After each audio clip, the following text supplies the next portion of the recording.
Good afternoon. Thank you all for coming once again to 2totie3towin.com. Today we're here with Coach Lippi, the head boys basketball coach at St. Joseph's High School in Alameda, California. Thank you, Coach Lippi, for having me, and also I want to thank you for taking the time to do the interview with me. So today we'll talk about how Coach Lippi started off, where he's come, where he's going, and also kind of why he is still at the high school level, and why he likes to be at the high school level, and why he likes helping young kids, young men, improve their skills, and also, as Coach likes to call himself, a master motivator. So Coach, tell me a little bit how you started and kind of how you got involved with basketball. I was at a playground, Westmore High School, shooting outside with my elbow out, and a 6'10" guy came up to me and said, "Son, if you put your elbow in a little bit, you can make more shots." I said, "Okay." So I tried that, and I went and started shooting. It happened to be a guy who played for Los Angeles Lakers. I forget his name, 6'10" guy, a long time ago. And so I started developing the jump shot, and I kind of participated in CYO teams and kind of doing things on my own. And I really enjoyed the game. So I played it all the way up through high school, junior college. And I got to junior college, and I got cut. And the guy said to me, "You are too slow for guard and too small for forward. Maybe you want to do something else." So I didn't like that. I got cut and I went into the Army. I said, "I'm going to show that guy." So I went in the Army, spent 3 years in the Army, 1 year in Vietnam. In Vietnam, I started a basketball team called Soul Builders Plus One. Okay. There's 11 African Americans and myself, and I was a coach, and so I could start. So I started. We built our own court. We played in Vietnam and won the championship. And I came back to that school, at the junior college again, to try to make the team again second time. That time, the coaches now got moved up to another school, the University of Portland. So then I played at that school with a different coach. But it was not a very good experience because we lost a lot of games. So then I went and tried out for San Francisco State. And at San Francisco State, the coach was a great coach named Al Damon, and he said to me, "You didn't make the top 10 on our team." He said, "You're too slow for guard and you're too small for forward, but you have a good mind for the game. What, do you ever think of going into coaching?" That was, to me, there's a slap in the face. So it was like being a manager or something. I said, "No." So I went back to my friend. We kind of commiserated a little bit, and I said, "You know what the guy told me?" He said, "I should go into coaching." He said, "Well, I just read a newspaper article. There's an opening at Skyline High School." I said, "For what?" "For frost-off coach." So I thought, okay, well, let me try it. So I went to the principal, and I said to the principal, "I'm applying for the job." And he said, "Okay, well, I'll tell you what. I do have an opening, but I can only pay you $600. I said, "Wait a minute, you pay me to coach basketball?" I said, "You don't have to pay me. I'll do it for free." And he said, "Well, okay, then I'll take the money." I said, "Oh, wait, okay." It was $600. I'll take the $600. Okay, so I coached frost-off basketball. And my first year at the Skyline High School in Daly City. And we won the frost-off championship, first one in school history. And man, I said, "This is good. I'm good. I really know this game." And when we had the ball, I yelled, "Run." And when they had the ball, I yelled, "Press." Those were two words I knew. And I said it very loudly with a lot of enthusiasm. And they pressed well, and they ran well. But I didn't know what the heck they were doing. We also had a player on our team named Ricky Mixon, who was an outstanding player. And the varsity coach probably should have put him on the varsity, but he kept on frost-off. So we won the frost-off championship. So immediately I went back to my coach at San Francisco State, and said, "Coach Damon, you just won the frost-off championship." And he said something to me I'll never forget. He said, "Don, good players make good coaches." He didn't say, "Good job, way to go," and all that kind of stuff. Good players make good coaches. And I remember that ever since I started coaching. I ran into him about 10 years ago in Reno. Okay. And I was 12 years ago. I was at St. Ignatius. And I said, "Coach Damon, you remember you cut me at San Francisco State in 1970 and 75, I guess." And I said, you cut me, but you told me, I should go into coaching." But he says, "Well, that was a good move, right? Because you couldn't be playing at this age, but you're still coaching at this age." So to this day, when I meet a young coach and he has success, I pass that wisdom on to the good players make good coaches. So from that standpoint, from there I started coaching at ceremony. We won very well there, did very well there. And then a junior college coach saw me coaching. There's Lyle Damon, who's at Skyline Junior College. And he asked me if I could come over and help him. Yeah. So I was looking at that, and I knew he was a good coach. They won the state championship at Skyline. And then I started going over there and helping him. I quit my job at ceremony. And all of a sudden, the game opened up. Transition. What's transition? Yeah. I never knew what transition was. And then how he organized it. He was a genius of basketball. And so I learned the game for 2 years there working for him. And then he said to me, for free, and just to get an idea what I was doing, I would drive to Monterey Peninsula College at 7 o'clock and go to the 7 o'clock game, which is over about 9. So I have to leave about 5. Yeah. I'm driving back at 9 to Daly City, going to the San Francisco airport and working the graveyard shift. Yeah. And then get out and go to school in the morning. And I did that for a whole year for free. Yeah. At the end of the year, he said to me, you're doing way too much. I need to get you a job. And so we made an application here at St. Joseph High School in 1978. Oh, okay. And I got my first job here in 1978. Coach Phelps had left and gone to Bishop O'Dowd. So this is sort of a homecoming. This is my first job. And the problem I did here, well, not the problem, but what I did here is I tried to be like him. Yeah. And the way he held his cards and called out his plays, and just wasn't me, Yeah. And so, because he died of leukemia that year. Yeah.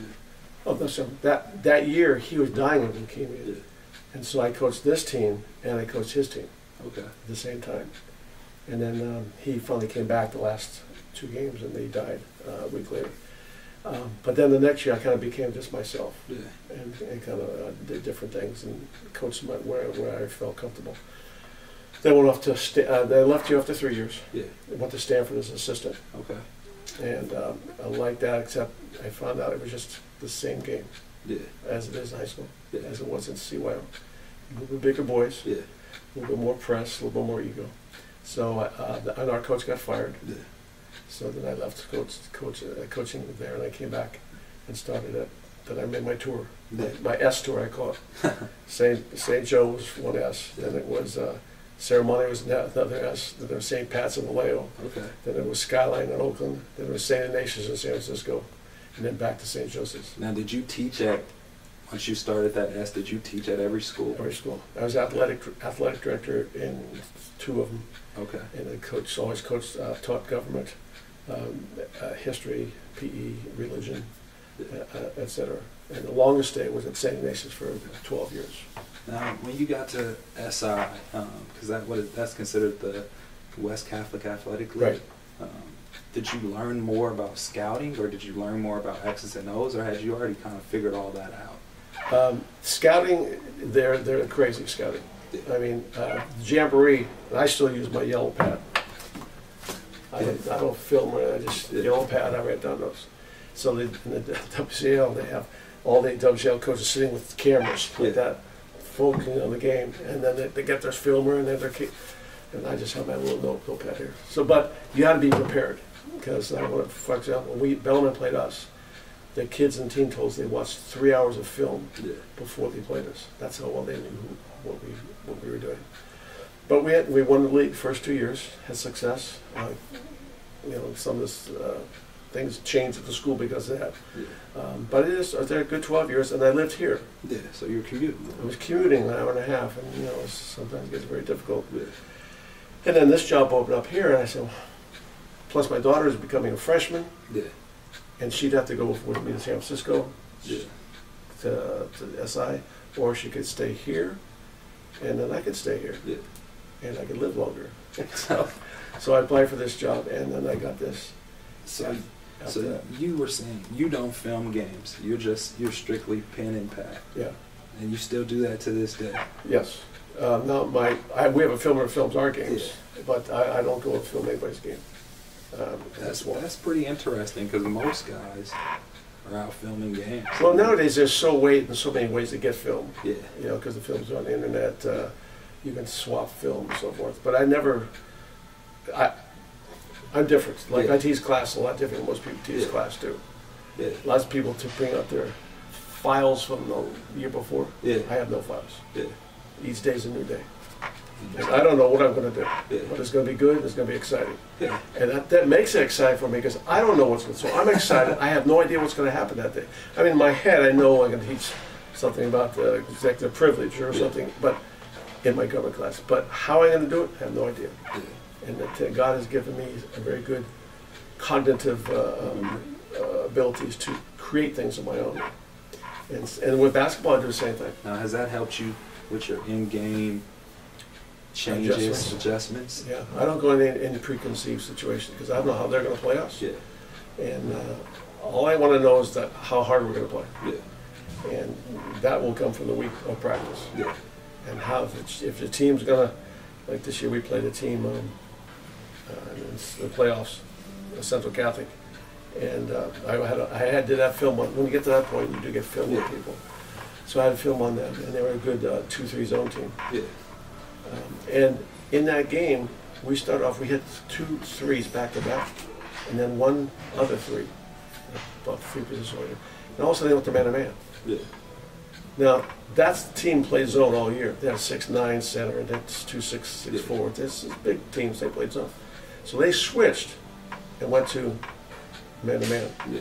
which was good for us because we played pretty well against the end zone. But sometimes I think coaches sometimes get too concerned about, oh, they just scored on us. Yeah. We could have missed 3 shots in a row after that. Yeah. But you wouldn't know it because you switched. Yeah. You got to stick with what goes well with you, what you're comfortable with, what you do. Because as soon as the kids see you switch, It's just that doubt in there. yeah, well, maybe we can't beat these guys with what we normally do. Yeah. I heard the coach one time say, get scored on 4 times in a row before you make a change. Now, is that something you try, or do you? I have tried so many things in basketball, it's not even funny. Like this year, I have written up 2 folders, an offensive folder and a defensive folder, of possible things we may do this year. And I don't know what it's going to be. Is this your first year doing that? Every year. Every year? Every year. Now, do you My assistant coaches hate it. Yeah. But on the other side, my freshman coach like to have it the same way every day. Okay, can we run flex this year again? Yeah. Nope, we're not running flex this year. We're going to run passing game, okay, or whatever the theory was of the day. That's my brain. I like change. So you don't believe in one set offense? I don't know that I don't believe. It's not fit for me. Like Alaco at De La Salle, the Princeton offense. Princeton. It does an unbelievable job. But I couldn't do that over and over again. It drive me crazy. Now, have you seen over time that the kids like that more because it's something new and they're learning something new? Did I like it more? I've never asked that question. They just said, "What are we doing this year, Coach?" Yeah. Well, this year I got some good stuff. We're gonna because the players are different each year. Yeah. You know. And also, you don't know who you're gonna get back next year. You know, private school, public now with the transfer rule, people coming in and out. In our situation, we have to worry about tuition and being able to pay the bill. And they can't pay the bill, that dad loses his job and he's got to go. And so at this moment, I don't know who's we have on our team. Yeah. So I got to see who the boys are before I can say, okay, we're going to run this. I know some people fit the kids into the system. Yeah. I fit the system with the kids. Yeah. So it could change for you the first week of practice. We could change the first week of practice. Then if we're doing these things and we're not winning, like Mr. Dunlap, who just got the job in the NBA, says, if you're losing 3 or 4 games in a row, write down what you're doing, cut it in half, and just work on that. So if you have a really bad team coming back, I just might work on no offense, no defense, just all fundamentals. Yeah. Spread the work on passing and catching. Yeah. Because you can teach as much. The X and O's don't win games. Yeah, players win games. Players win games. Now, like my first year here in 2003, 2004, I walked in the door, I didn't know the kids from Adam, and I put in flex. Yeah. Because it's pretty simple. Basically. All 5 guys are moving, Yeah. and they're sharing the spots. Yeah. Right? And I said, right now, I'm going to try that. So I tried that. We won the state championship. And I went back and looked on film, how many points we score off of flex? Mm-hmm. Probably 15% of our points scored off flex. Most of it goes off defense, offensive rebounding, steals, or are hitting, creating shots for ourselves. And so that wasn't flexed. In 2011, when we won the state championship, we had 4 out, 1 in. Yeah. Right? Because we had a 6'10" center. Yeah. So it wasn't a complicated offense. We won with defense, offensive rebound, and mostly defense. That's one thing that I did. You are a big time press coach, right? You like to press, or do you pick your spots? Okay, I would if I'm a Paul Westhead advocate, and in fact I flew to Virginia one year for $442 round trip to meet with him for an hour. Okay. And that's how crazy I am. Yeah. So I literally flew at the airport, went to George Mason University, met with him an hour, went to the airport, and flew back. Yeah. And he's crazy. The man is crazy. And he knows he's crazy. Because I'm in WCL, and I want to put in a system. Yeah. When they had Loyal Maryland system. And he had, we had to play Sarah. Yeah. And Sarah at that time was a real slow down system. Yeah. I said, Coach, how do you speed them up? So I'm like sitting where you are, taking notes. Yeah. He says, Coach, when you score, they have to take it out, right? Yes. Okay. Guard them. All right. And then when they throw it into their guard, they're going to throw it to somebody, right? Yeah. We'll double team them, but keep the double wide so you can dribble through your double team. And then have a third guy standing right behind him. So if he goes by, run at the ball. He's going to go by you. He's going to create a 2-on-1 to the other basket, or a 3-on-1. So we almost want him to split the trap, and you want to have your defender chasing him down. Right. Or have him go down and shoot it quick. They have to shoot it quick. Yep. And then if they make it, fast break, shoot a 3. And that's how you start. And I'm writing this stuff down like an idiot because it's coming from the genius, the fast break. So we ended up, we played our first game because we won the league first 2 years. The third year, everybody graduated, didn't have anybody back. So I thought, trying to change the system again, right? And I was admired by that system. And one of my players got recruited to Loyola Marymount, Raheem Harris, who's my cross-off coach. So we're playing St. Joe in the Island Classic. The first year, the first year of the Loyola Marymount system. We're up. St. Joe was rated one of the best in the Bay Area. We're up by 2 with 15 seconds to go. We got the ball out on the side. Normal strategy is to inbound it, spread the court, get it fouled. Westhead said if you're up by 2, you got a shot at it, go for a 3 and bury him by 5. Yeah. So I took my best shooter, took it out of bounds, inbounded to a guard. The guard dribbled to the side. We screamed for him, and my best shooter had a 3-point shot. He missed it. They came down and hit a 3 and won the game. And I said, oh my God. So, but you have to believe that's going to work. Yeah. And over time, that probably could have worked, but I wasn't really 100% sold in it with these kids, and I probably put them in a system they couldn't handle that well. Now at Skyline, that's all we did. Yeah. That's all we did at Skyline. Well, that's the OAL style though. You can't play any. It seems like if you play a different way in the OAL, it won't work for you. Yeah. You know? No, the kids won't want to do it either. You'd have to be a great salesman and put in something else. Like the Princeton and OAL, I don't think that would go. You know, what did you learn from the OAL that helped you? Well, first of all, that was my most fun team was 89, 90. In fact, my two of those kids are coaching for me now. One's my assistant. Okay. One's my JV coach, Eddie McBride and Raheem Harris. I learned that those kids, to get them to play for you, they have to believe that you're playing for them, that you're coaching for them, and that you're in their boat with them. The ancient philosophers once said, you work for them, they'll work for you. Yeah. And so how you build that camaraderie, that chemistry with the team, I learned a lot about that, especially for people coming from the backgrounds that they came from. I bought a 15-passenger van. I know today summer leagues are a lot different because AAU is so big. We played 92 summer league games. We were 88-4. Did that start in April? Or are we talking from? No, we had a game every night Yeah. and every weekend. So 6 games on a weekend and then 5 days on a weekend. So it was 11 games a week. Yeah. And I parked the van at 35th and MacArthur. Yeah. We start bringing our sleeping bags, put them in the van, and we go somewhere. Yeah. One time we wanted to play at we were playing a tournament in Reno. We didn't have any money to stay overnight, so I called the coach and I said, Coach, can we sleep in the gym? Because I can't afford to put up hotels. He said, where are you guys from? I said, we're from Oakland. I said, oh. He said, I think we're full. I think we're full in the gym. Oh, so I hung up. God, I want to play in that tournament. I called him back. I said, Coach, seriously, I'll sleep in the gym with him.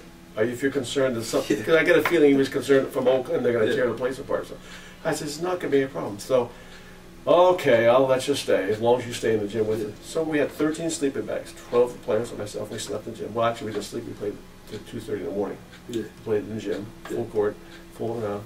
Then went to sleep. Woke up in the morning. The coach came up to me and said, Coach, you can stay in the gym anytime that you want. Yeah. He said, the damn top private schools, I won't mention the name of the school, was in the locker room. They got to stay in the lobby way and had a water balloon fight. They broke the trophy case. You guys are fine. You can stay. So his perceptions of Oakland basketball kids versus private school was different, and I like that. I like that we could show and be a model to people how we can play. But team, how you build a team, how you get in with your kids. You're not the dictator. You're part of them. Yeah. And so I think that I learned a lot about that. And just, it's a kid with a basketball ability, but it's also a kid with a father, a mother, a brother, sister, alcohol problem, drug problem, or a school problem, or all the things that come with the kids. Because when you see them at practice, you see them in the classroom, you don't know where they just came from. Yeah. They may have a bad day that day. Hey, what's your head down for?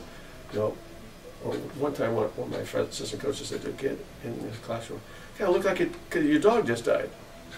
He said, "My dog did just die." Yeah. That's why he was down. So, oh my God, the coach felt terrible after he said something like that. So just the humanity of basketball and why we do this, and then how hard you can play. Oh yeah. How hard people have no idea how hard you can. Now, would you say? Is that when you learned how hard high school kids could really play, when you got into that OAL? Or did you already know it? Well, I've always played that way myself.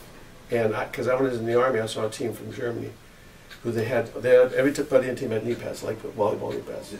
They had arms were scraped up, the knees were scraped up. That's the most hardest play I've ever seen a team play in my life. Yeah. I said, wow, those guys are crazy. And they won with that. Yeah. And they said, wow, could you do that all the time? And could you do that in high school? Could you? And so I've seen a really intense team play, and I've always tried to model that with our teams. Yeah. Like when we had that team my first year, I didn't do anything. Yeah. I just said, press loud and run loud. Yeah. And once run, okay, they run, okay, and press, and then they press. Because in grammar school, nobody knows what they're doing in grammar school. I should say nobody knows what they're doing in grammar school, but a lot of the grammar schools, 4th grade, 5th grade, the dads go, press, press, and the kids are all panicking, right? And they're making mistakes. So if you're loud sometimes, but eventually you want to teach and make them play hard. Yeah. And then I started winning again. I was a clinic nut. I used to, I don't know anybody, but I used to cheat to go in there. I'd bring a notepad and walk in like this, like I was already scheduled on the. I was 20 years old. I didn't have money to pay for it. I wanted every clinic I could get into. Yeah. Bobby and I sit in the front row, whatever.